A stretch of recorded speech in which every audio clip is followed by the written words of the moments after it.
पानीमा बस्छु अब हामीले चाहिँ अब देवानीमा चाहिँ एउटा दही किन्न आएको थियो यहाँ बेसीमा चारवटा दही किनेर थियो दही अनि दही खाने बेलामा चाहिँ हाम्रो अब फुपूहरूले चाहिँ यो बेसीको दही भए त हामी त खाँदैनौँ भनेको के छ र यो दहीमा के छ त्यस्तो के नै छ र भन्ने होइन हामी खाँदैनौँ सिधै खाँदैनौँ भन्ने ठिकै छ भनेर हामीले पहिलेदेखि नै खाइरह्यो निरह्यो खायो 3 दही सक्यो एउटा दही चाहिँ बाँकी थियो अनि 3 दिनपछि चाहिँ त्यो दही चाहिँ के भन्नु तपाईँले फ्रेसकै पुरै 4 दिन हुँदा पनि तपाईँको दही नै पुरा फ्रेस त्यो अलिकति निकाल्दा पनि न पानी आउने छ न केही छ केही पनि छैन अनि के होला भने अनि फेरि फुपूलाई फोन गरेर के दहीमा तपाईँले के छ भन्नुभयो भने अनि खोलेर हेर भने खोलेर हेरेर अनि पानी लगाएपछि पुरा तपाईँको ठिक्का हुन थाल्यो कि त्यो भिडियो तपाईँले फेसबुकमा हेर्नुहुन्छ ठिक्का हुन थाल्यो अब हाम्रो विचारमा के भन्दाखेरि दही भनेपछि चाहिँ पानीमा घोलेपछि चाहिँ तपाईँको चाहिँ सबै दुधहरू सफा भएर जाने त्यसमा चाहिँ पुरा ठिकै छ यसो तपाईँले पन्जीले निकाल्नु छैन ठिकै छ क्या त्यो त सत्य तथ्य के हो त्यसलाई छानबिन गरेर चाहिँ होइन अब भक्तपुरको एउटा चाहिँ जुजुद हो भने चिजले हाम्रो यो नेपालको विश्वमै प्रसिद्ध भएको चिजलाई चाहिँ त्यसलाई छानबिन गरेर राम्रो हो कि नराम्रो हो कि मिसावट हो कि त्यो अहिले त छानबिन गर्न चाहिँ म चाहिँ धेरै अनुरोध गर्दछु जानकारी छ त्यो जानकारी बताएर हेर्दाखेरि यहाँको भनेर थाहा पाइसकेपछि यहाँ आएर हामीले बुझ्यौँ अनि उहाँ भाइसँग पनि सोध्यो दही भाइ उहाँको दही हो उहाँ भाइसँग तपाईँले चाहिँ दही बनाएको यसो चाहिँ फेसबुकमा पोस्ट भएको छ यो के हो भनेर उहाँसँग जानकारी ओ दही हो तर हो यो हामी त्यो कराईमा चाहिँ धेरै बाक्लो दुध खाएपछि म पनि दही बनाउने व्यवसाय हो हामी जति दुध बाक्लो पाएर त कराईमा तास्छ कराईमा तासेपछि हामी चाहिँ त्यो नडरोस् भनेर चाहिँ टाइममा हामी चाहिँ फुर्किन्छ त्यो सानो चाहिँ पनियोले फुर्किन्छ त्यो पनियो चाहिँ देख्दै चाहिँ त्यो त्यसमा चाहिँ किन गाली उठ्छु पगिन्छ देख्दै पगिँदैन त्यो त्यतिकै बसिरहेको हुन्छ अब पहिला त हामीले मिठो मानेर खाने मतलब त्यही हो हाम्रो पालामा पहिला यो जस्तै हाम्रो पालामा भनेको चाहिँ घरमा विश्वास यो मिडिया नहुँदाखेरि त्यसैलाई कुवा भनेर हामी चाहिँ मिठो मानेर खाने हो अब अहिले आएर त्यो हल्लाले गर्दाखेरि यही मतलब त्यो पेपर हो कि भन्ने कुरा मान्छेले सङ्घ गर्न थाल्छ होइन अब त्यो हामीले चाहिँ भन्ने बेलामा चाहिँ त्यो हुँदै होइन त्यो पेपर राख्नुपर्ने आवश्यकता पनि छैन हामी जति बाक्लो ततायो त्यति चाहिँ बाक्लो हुने हो बाक्लो भइसकेपछि चोरा चाहिँ हुने हो त्यति बेला खुवाको स्वाद आउँछ अब दही बनाउने तरिका भनेको हामीले दुध बन्द गरेर पकायो त्यसमा चाहिँ अब सेकेन्ड टेम्परेचरमा चाहिँ दहीको दुध राख्यो आफ्नो चाहिँ भाँडामा राखेर अब पहिला हामीले भुसमै राख्ने हो होइन भुसमा राखेर भुसमा नभएर प्रशस्त मैले धेरै ठाउँमा धेरै पटक मैले देखेको पनि सकेको थियो होइन अब आएर चाहिँ यो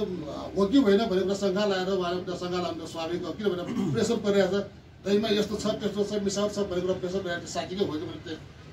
उहाँले चाहिँ अब चोटो खुट्टा काट भन्दा चाहिँ खुट्टा अगाडि जस्तो हुन सक्यो अब त्यो पोस्ट गर्दाखेरि उहाँले चाहिँ यो राखेको छ त्यो राखेको छ भनेर पट्याएर भनेको पनि छैन अब अरू चाहिँ त्यसमा चाहिँ कमेन्ट गर्नेहरू चाहिँ पहिला भन्नु मैले पनि सुनेको यो साँच्चीकै यही नै हो भनेर धेरै चाहिँ नराम्रो पोस्टर आइसकेको हुनाले त्यो कमेन्ट आइसकेको हुनाले यो त होइन भनेर हामीले चाहिँ त्यसमा चाहिँ यदि यो तपाईँहरू चाहिँ त्यसमा चाहिँ अखाद्य वस्तु मिसावट भएको छ भन्ने चाहिँ तपाईँहरू त अब हामी त विज्ञ पनि होइन हामी जसरी हामीले परम्परा पुरा कालदेखि सिकेर आएको त्यसमा बनाएको त्यसको विज्ञ बनेको खाद्य अनुसन्धान छँदैछ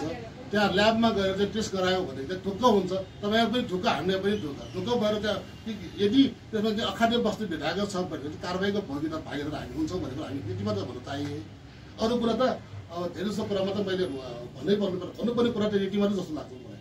त्यसलाई किनभने त्यसमा धेरै जसोको ठाउँमा चाहिँ गुनासो पनि होइन यसमा अब अरूलाई चाहिँ हामी दोष दिँदैन त्यो भक्तपुरको चाहिँ एउटा पहिचान भएको नाताले कसैले पनि यो गर्नुपर्ने आवश्यकता पनि थिएन गर्नु पनि हुँदैन गर्नु पनि गर्दैन किनभने अब हाम्रो दुधको क्वालिटीमा अलिक भर पर्छ कम क्वालिटीको दुध आयो भने धेरै पकाउनु पर्छ अझ हाम्रो त पहिला पुरा दुध त दही बनाउनु अब पुरानो मध्येमा सायद मै होला यहाँ मध्येमा पुरानो मध्येमा होइन हामीले त पहिला बुवा बाजेले सिकाएको छ अहिलेको जस्तो चाहिँ यो यन्त्रहरू नाप्ने यन्त्रहरू के पनि छैन हामीले 5 ज्ञानेन्द्रबाट सिकाएको हामीले नाक कान होइन जिब्रो छाला होइन अनि आँखा नाकले सुन्ने आँखाले हेर्ने कानले सुन्ने जिब्रो त्यसले चाहिँ हातले त्यसको चाहिँ टेम्परेचर नाप्ने अनि तपाईँले पनि अहिले पनि भन्छ त्यो दुधको आवाज हामीले झर गर्छौँ नि दुधको आवाज र पानीको आवाजमा धेरै अन्तर छ त्यस्तो अनुभवलाई मात्रै थाहा हुन्छ पानी झर्र गर्नु होइन पानीको आवाज अर्कै हुन्छ दुध पाक्नु दुधको अर्कै आवाज आउँछ अनि हेर्ने बेलामा पनि तपाईँको जति भरि पकायो त्यति अलिकति दुधको कलर चाहिँ चेन्ज भएर जान्छ अलिकति मतलब चाहिँ के भन्छ सियोलाई होइन खैरो भएर आउँछ होइन होइन पहिले खाएर भएर आउँछ अनि त्यो भइसकेपछि झरझर गरेर कानबाट सुन्ने त्यसको दुधको गुटुटुटु आउँछ पानीको आवाज चाहिँ छाडेर आउँछ अनि हातले त्यो चोप्ने भनेको त्यो दहीको पहिलाको दहीको चाहिँ टेस्ट फरक हुने कारण थियो मेरो हातको चाहिँ टेम्परेचर चाहिँ कम होला अरूको हातको टेम्परेचर चाहिँ बढी होला दुध चोप्दाखेरि अब त्यहाँ सर्टेन टेम्परेचरमा चाहिँ हामीले दहीको बिउ राख्ने अब हातको चोपेर हेर्दाखेरि अब मैले मेरो हात चिसो छ भने मेरो चाहिँ एउटा अहिलेको मापदण्डमा 40 to 45 डिग्रीमा चाहिँ हामी दहीको ज्वरो राख्ने हो अब त्यो पहिला त त्यो टेम्परेचर पनि थिएन होइन अनि त्यो मुखले के जिब्रोले स्वाद लिने दुध खाएर हेर्ने हामी आँखाले त हेर्ने भइहाल्यो त्यो दुधको तरै चेन्ज हुन्छ दुधको पाक्लो र दुधको पाक्लो त्यो थाहा हुन्छ त्यही भएर चाहिँ पहिला त्यसरी चाहिँ हामी सिकिरहेको अब अहिले आएर चाहिँ त्यो त्यसले चाहिँ अब सहिलोको लागि टेम्परेचर मिटरहरू आयो होइन त्यो फ्याट नाप्ने पहिला त हामी दुध दिने बेलामा चाहिँ दुधलाई अब हातले यसरी चाहिँ हेर्ने पनि थाहा हुन्छ हामीले हातमा कति पाउँछ हात चोपेर हेर्ने हामी दुधको धारा हेरेर थाहा पाउँछ होइन अनि त्यो दुध पहिलाको चाहिँ दुध नाप्ने चलन भनेको हामी फुवा घोटेर लिने दुधलाई चाहिँ होइन त्यति बेला चाहिँ 8 महिना दुध घोट्यो भने आरानी फुवा हुन्छ दुध दाल्ने तरिका त्यस्तो पहिलामा अनि अब पछि आएर त्यसले चाहिँ सिना फटाउने तरिका आयो 1/4 दुधको चाहिँ 3 तोला हुन्थ्यो पहिला अब त्यसलाई पनि अब धेरै छ परिमार्जन हुने अहिले चाहिँ फ्याट त्यसमा चाहिँ अब घिउको परिणाम पनि छ होइन ल्याप्टो भने चाहिँ यसरी भने त्यसमा चाहिँ पार्नु पनि गरिसक्नु अहिले त्यस्तो मिटरहरू आइसक्यो अब त यो एडभान्स सामानहरू आइसकेको छ त्यसमा चाहिँ पानीको मात्रा कति छ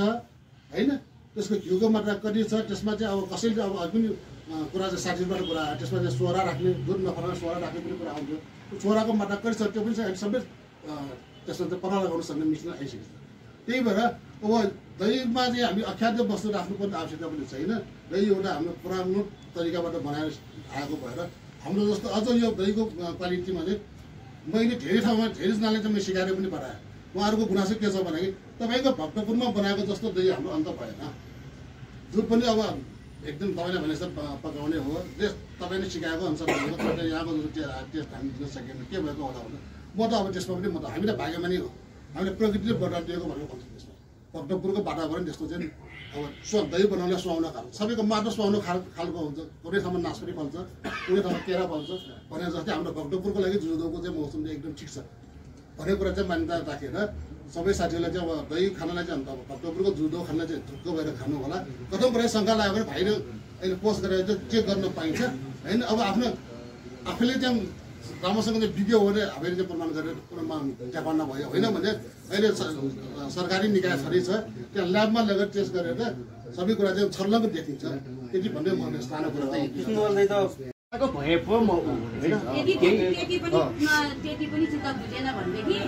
दुध ल्याउने टाइमदेखि दही बनाएको टाइमसम्म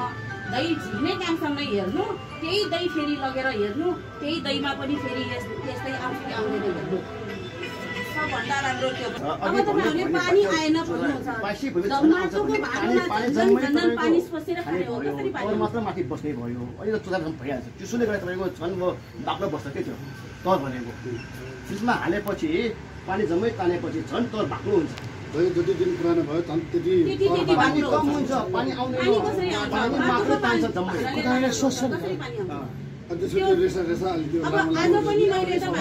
भन्ने होइन मैले उहाँलाई सोधे पनि हुन्छ त्यो कुरा आउँछ के आज पनि तपाईँहरूले हामीले बोलाउने भनेर सोचेको थिएन दही बनाएको छ